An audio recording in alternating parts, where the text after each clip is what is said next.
I've always loved driving, especially at night time. The long stretching roads, the music, and most importantly, solitude. I work as a delivery driver and often have to make drop-offs in the most unexpected of places. This one time, I had a particularly long journey. I'd set the destination in my GPS and it was in the middle of nowhere. I'd been following sweeping country roads for hours. There were no streetlights of any kind, and it started to seem like quite a lot of effort to deliver one meagre parcel. I was getting closer now, less than 10 miles out. A dense forest encapsulated either side of the road, showing no sign of civilization. With the drop-off getting closer, I decided to pull over and give the recipient a call to let them know I'd be there soon. It was then I realised I was almost out of fuel. I trundled to a stop and hastily pulled out my phone, only to be met with no signal. Today really wasn't my lucky day. Sitting there, wondering what to do, I then saw a sign in the distance illuminated by the headlights of my van. Not wanting to waste any petrol, I turned the engine off, grabbed a torch, and slowly made my way over to the sign. It was almost pitch black. The moon and stars were obscured by clouds, so the torch really was a lifeline for me. The sign slowly glinted into view. It indicated a turn-off where I could refuel about a half-mile down the road.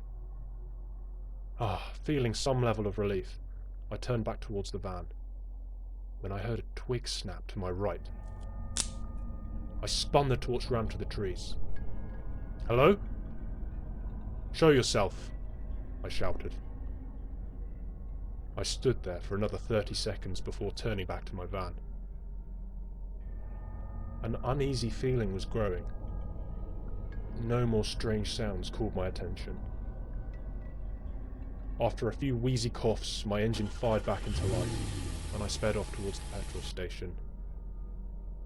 After about a minute of driving, the small turn-off appeared, and I made my way down. A clearing came into view, lit by a single flickering streetlight. It illuminated a dubious-looking cabin, alongside 2 rusty fuel pumps. My unease grew again. Doubting that this was a place open for business, I pulled up by one of the pumps and shone my light around without getting out.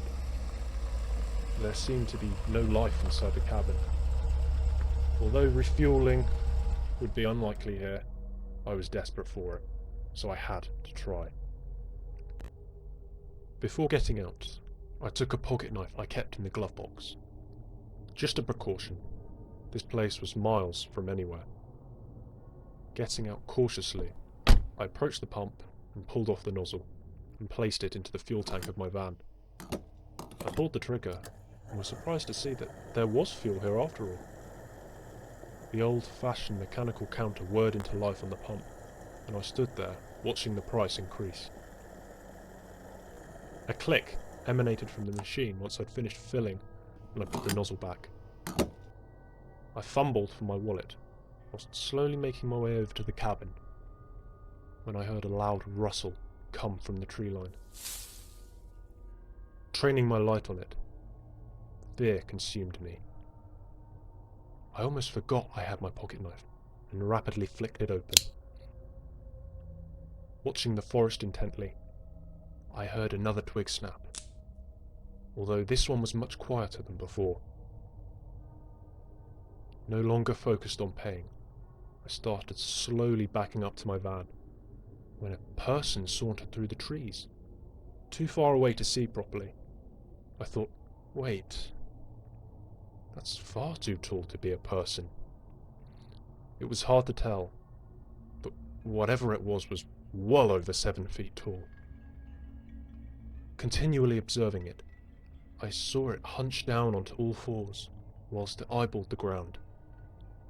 Then, out of nowhere, I hiccuped. The thing's head spun towards me, faster than blinking.